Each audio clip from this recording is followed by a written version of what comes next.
Conceive, believe, achieve.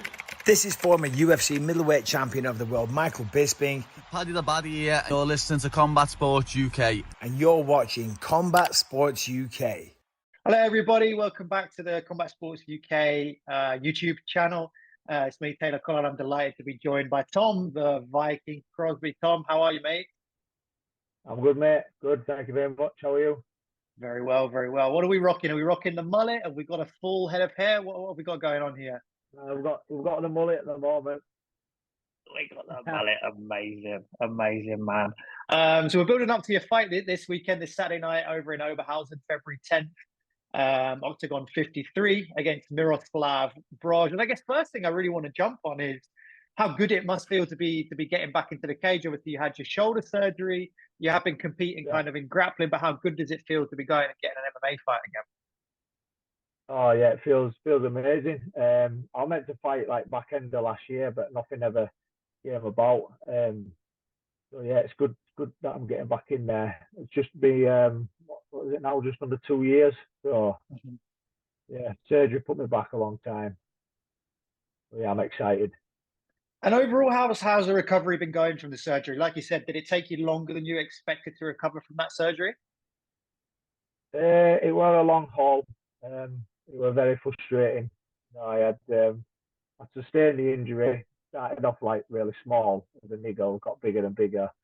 So I had it for about 3 months without knowing what it was. And then I got a scan, found out it was quite bad. And then I had to wait for surgery. And then I had to do all my rehab. So it was like 11 months in total. I couldn't punch with my left hand, couldn't grapple, couldn't wrestle. Just had to work around that what I could in a lot of rehab. And talk us through kind of your, I guess maybe it was a conscious decision to kind of do a bit more of the competitive grappling as opposed to jumping straight back into MMA. Yeah, so my surgeon, I asked him like when can I get back into it, and then as soon as he gave me all clear, I was on internet looking what's local and just booked all the local grappling shows and just stayed busy because it felt like an eternity that I were off, so I missed the competitiveness. I like to compete as often as I can, you see. So yeah, and has it been good kind of sharpening your tools from the jiu-jitsu side of it? Like, have you found it's been really beneficial to you to go and just do some specific jiu-jitsu? Yeah. Well, like I said, I was looking for MMA fights as well. Just nothing ever came about. So I just competed in what I could, when I could, as often as I could, and it just happened to be just a lot of grappling. Yeah, and that takes you quite nicely into the beginning of this year, signing with Octagon. Just talk us through how that process come about. Did you know much about Octagon kind of going into it, or where was your mindset when it came at your door? Yeah, so I'd seen Octagon and I'd seen the show, the TV show. So I've trained with George Staines at past before. Brilliant. And then they had that show in Manchester, and I really liked the look of it. And then I went to fight on cage steel, and nothing came about. I was lined up, and my opponent pulled out, and then another opponent pulled out, and then in fight week they couldn't get me a matchup. And then I got offered a fight on Octagon in Ostrava. I said yeah, and then that never happened. And then I got offered more fights for the Octagon in Newcastle. I said yeah again. Nothing ever came about. And then they sent me the contract, a 3-fight contract. And then they sent me Broz, and I just said yeah, let's go. So would it have been, I mean, what are we, 2 weeks back from Newcastle? Would that have kind of been a dream debut for you, or are you kind of don't mind like fighting over here in Germany or over in the Czech Republic? Yeah, I don't mind. Like I said, everything happens for a reason. So, no, this one was meant to be. So, and I mean, it tends to be. I mean, I know from experience going to the German shows, because that's where I'm based, that they really fill out the German arenas, whereas in the UK they're still kind of trying to build it. Are you really looking forward to getting to kind of that? I think Oberhausen is about 12,000 at capacity. Are you really looking forward to getting out in front of a crowd that size, being really high up the card as well? Yeah. I'm super excited for it. And I'll probably thrive off the crowd. Big capacity like that. Yeah, and I'm super excited for it. So Yeah, it'll be a super exciting night. So let's have a chat about Miroslav. Obviously, like you said, a lot of things will kind of put your way. You've got this date now booked. What do you see about him as an opponent, Miroslav Broz? Like, do you see much in his style? How are you approaching this fight? yeah, it seems quite wild in his striking, and I think I'm quite similar. Like the grinding style. I think I'm maybe a little bit more technical than him. But I reckon it's going to be a war. You know. Going for a good boy. He tends to lose. He tends to pick up a lot of his fights by decision. So he tends to really be there for the full 3 rounds, which you do as well. I mean, one thing that impressed me when I watched your fight, especially against Lomas, was the way that your strength and pace lasted in those grappling exchanges over the 3 rounds. Are you looking to put him into that kind of area in terms of seeing the fight out a bit longer and trying to drain on his gas tank a little bit? I'm just wherever the fight goes, we'll just go with the flow. I'm ready and prepared for however it goes. So I don't Yeah, want so to give too hopefully, much away. So. no, of course, of course. Hopefully, get in there, try and get a quick finish, and try and set yourself up really big with the promotion. Because what they do tend to do with Octagon, especially with these fighters that they really want to promote from specific territories, is they rank them quite quickly. Yeah. You'll obviously know with George Staines what they put on for him. Also recently with people like Corey Fry, etc., etc. So do you see? You talked about a 3-fight deal. Do you see yourself hopefully getting ranked and then looking in for that welterweight division? Because it's pretty stacked in Octagon. It's one of their stronger divisions, I think. Yeah, well, it's one of them weight classes, isn't it? It's always one of the most stacked is welterweight. So I seen Broz were ranked 10, I think, at the time that I agreed to fight. I'm not sure if he's dropped out of it or not. But yeah, getting a good win on my debut, and then hopefully climb up them rankings and keep climbing. That's the plan. That's the goal. And how much? I mean, are you somebody who tends to game plan like that? Who tends to say, right, here's my 3 fights.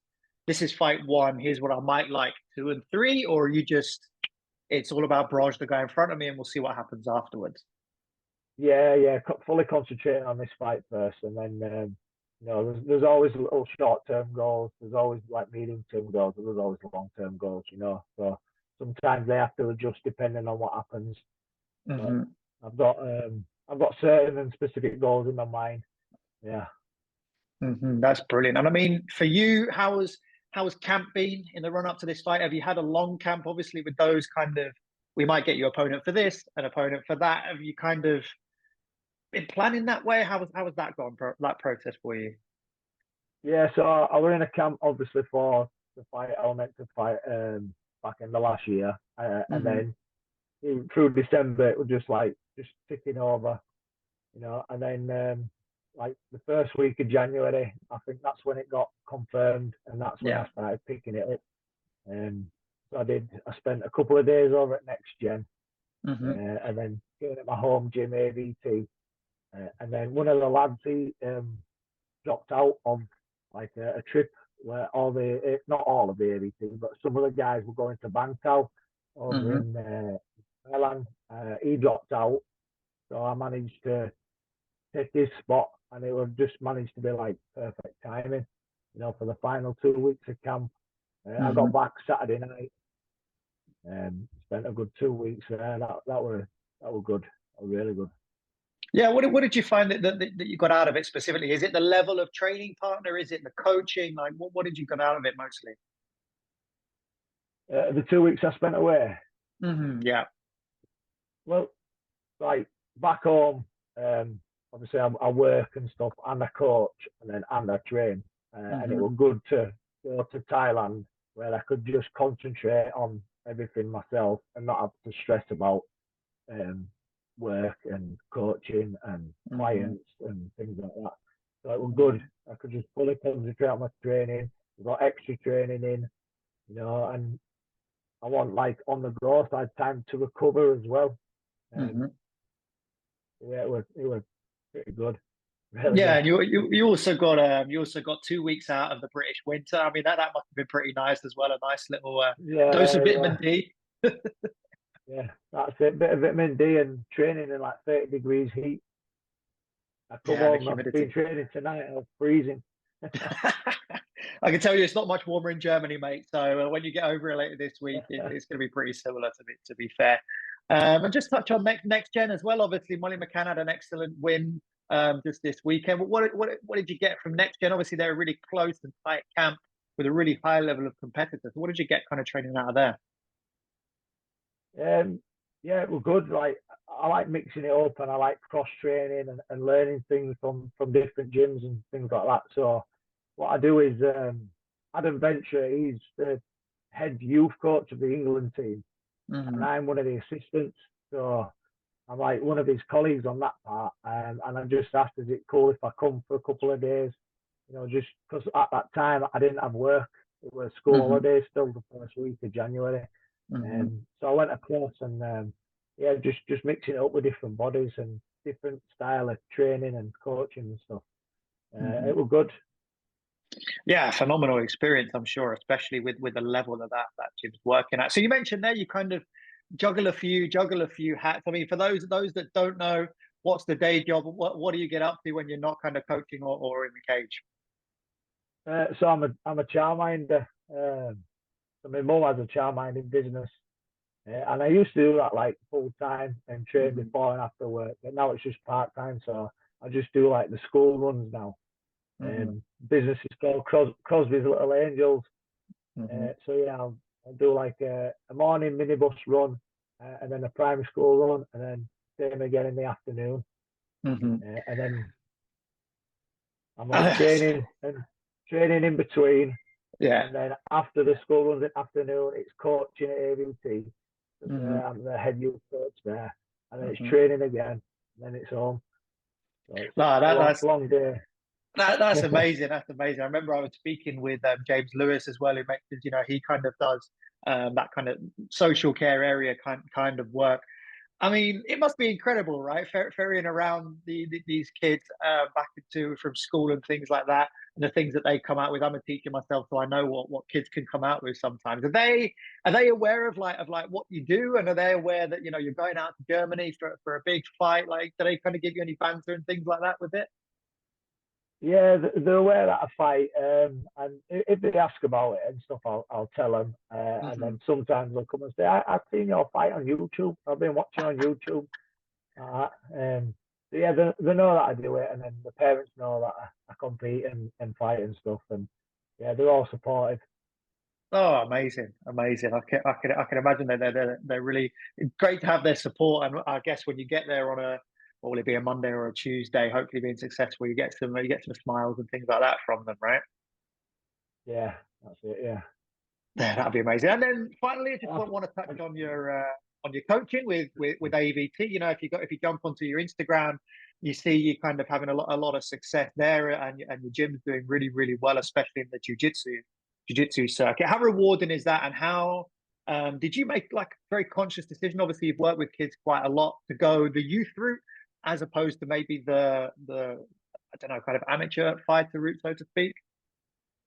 yeah, so it's started like a fair few years ago when I was blue belt. Danny Mitchell asked if I fancied taking the kids class.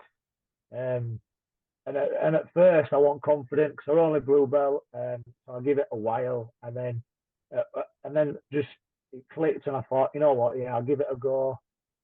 We had like 6 kids, so and then I built that, and Mm-hmm. then eventually ended up becoming like part owner Mm-hmm. because I built it that much from like 6 kids, and I think now we've got about 70 kids on the books, Wow. Mm-hmm. and I built it up, and now like that's like my role in the gym. So I run Mm-hmm. like the youth section. Then you've got Jay Furness. He runs like the adults and the amateurs, and then Danny looks after like the pros. So Mm-hmm. it works really well. Mm-hmm. And like now, like the youth scene of the MMA is like boomed out of nowhere. So all the Mm-hmm. kids just want to compete and scrap all the time. And yeah, like I said, I, I got back on Saturday night, I took my little brother with me. He fought Sunday. So he'd been to Thailand with me 2 weeks Mhm. there. Got home Saturday night. Sunday morning we were up straight to combat challenge. He fought, and then a few other students of mine fought as well. It was good. Oh, that's amazing. Yesterday, so that was another long day. Yeah. I got home, I was shattered, straight to bed, and then today back to normal. Yeah, I can Back imagine. to I full can imagine. routine today. And will they are they setting up a watch party or anything for Saturday night? Is there anything like that going on in the gym? Yeah, a few parents have on about getting together to set up a watch party. Yeah, I'm not sure which house. They're all saying it's going to be your house, your house. No, we'll do it at mine. No, let's go to yours. Yeah, Yeah. so I'm not sure. Just leave them to it. Ah, that's class, man. That's class. Well, listen, I want to give you the final word. Any shout outs or any sponsors or anything like that that you just want to shout out as we finish up here? Yeah, well, I've got a few sponsors that jumped on board. Like, I should have had a little list here. I've got Leeds Electrical, CHP Actuation, XS Guard, obviously Corsby's Little Angels, Mm-hmm. Leeds Emergency Roofing Services. They've jumped on board as well. You know, they're going to chin me if I forget any of them. Off the top of my head. You're good, mate. You're good, mate. Yeah. Was it? Yeah, I think I got them all there. Oh, brilliant, brilliant. Well, listen, that's Tom. Dan Pierce sells Horns Morley as well. Yeah, big shout out to them sponsoring me. There we go. There we go. And I guess if you're looking for any more, just reach out to you on Instagram. Is that the easiest way to get hold of you? Yeah, best way. Yeah, at Tom the Viking MMA. Yeah, get in touch with me on there. Brilliant, brilliant. Well, listen, man. Tom the Viking Crosby fighting this Saturday, Octagon 53, February 10th against Miroslav Broz, looking to make a statement on his Octagon debut. It's been an absolute pleasure talking with you, mate. Thank you so much for your time, especially a little bit late at night after all the things that you get up to during the day. We really appreciate it. Yeah, no, thank you for having me. Appreciate it. Cheers, mate.